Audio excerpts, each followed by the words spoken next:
Hey everybody in TTC, what's going on? Hope everybody's having a good week. Well, we all knew this was going to happen at some point, so might as well just jump straight into this. We got to come on here and issue a pro video to the Clemson fan who came on here and repped his team before the game. So congratulations to you Clemson-owns, tip my hat. You guys beat us on the field, there's no two ways about it, and there's nothing else to be said. No excuses to be made. Not going to issue a Clemson-style crow where I swear that we beat ourselves. That had nothing to do with what y'all did. It's that we didn't play our game, we didn't execute. We dominated for a bit and then quit playing. Any of those other excuses y'all like to use, I'm not going to do any of that. The fact of the matter is, you guys came to play. You obviously wanted it more, and you guys won in convincing fashion. And there's no two ways about it. I issued you the question of when is this chicken kicking going to start, and I'll be damned, it started this year. So as much as I hate to say that, that's the fact. And y'all's defense played incredible. I issued doubts about statistic value of that #1 overall ranked defense, but now there's really nothing I can say. I got a great big size 15 foot in my mouth from that statement, and it pretty much tastes like shit, but what can I do?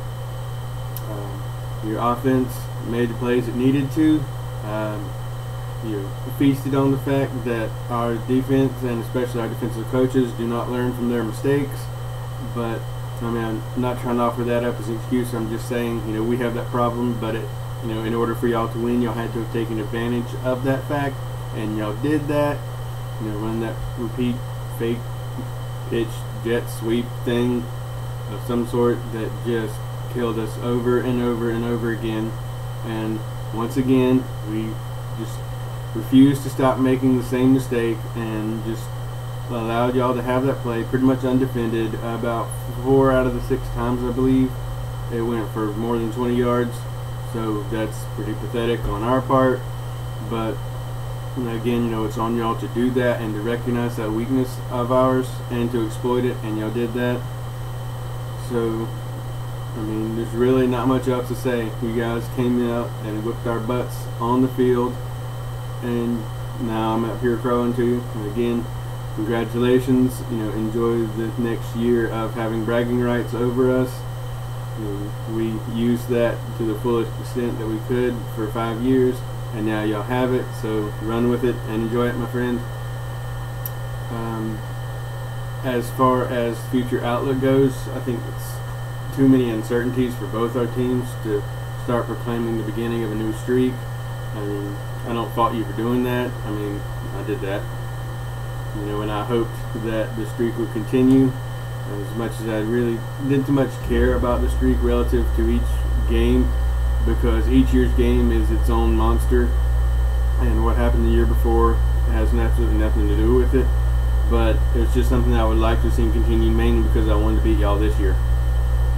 But like I say, we both got a lot of uncertainty surrounding our teams coming up. I tried to not be reactionary. I've said that a few times, but I don't see how our defensive coaching staff can continue as it is, to the point where I definitely think Ward needs to go. There's just adjustments are not being made, lessons are not being learned. The coaching was not improving over the course of the year, and we should not have had the drop off that we did. I said at the beginning of the year, and I think every Carolina fan in their right mind knew that there would be some drop off with the personnel losses that we had, but it shouldn't have been that bad.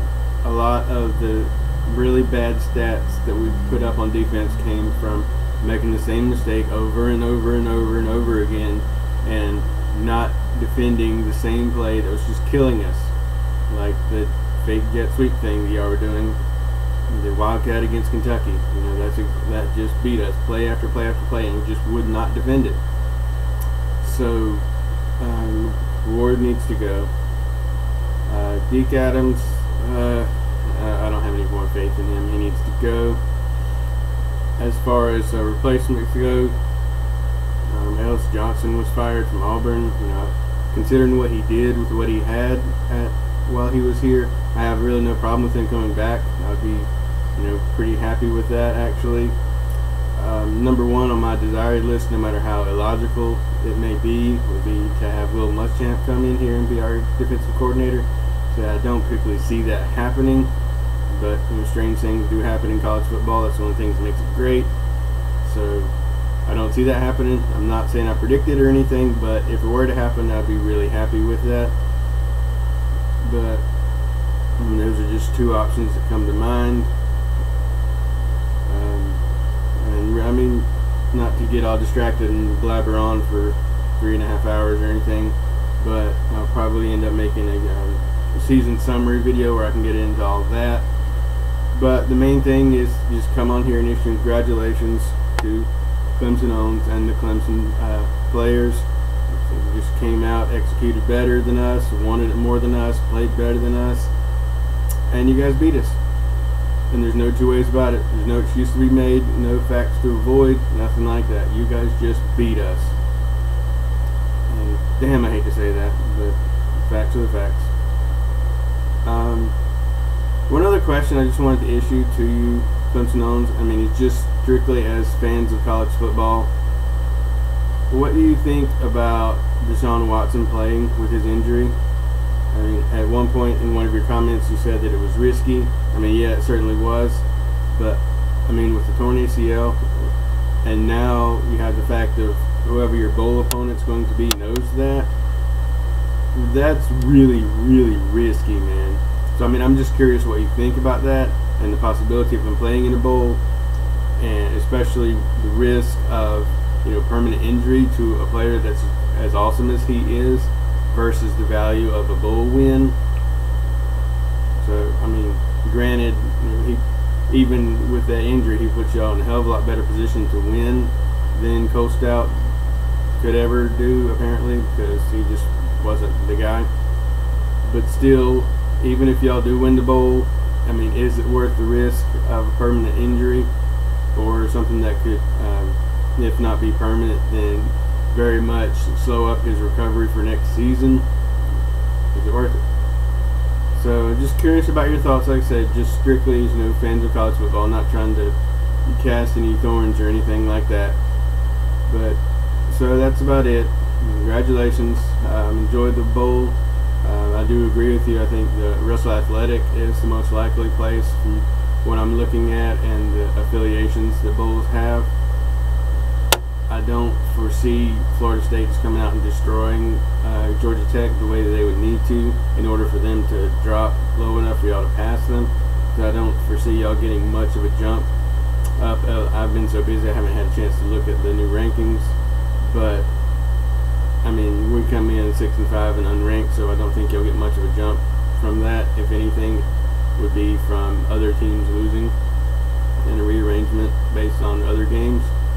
So I think that you're right about that. As much I hate to say it, I guess I wish y'all best of luck for that game.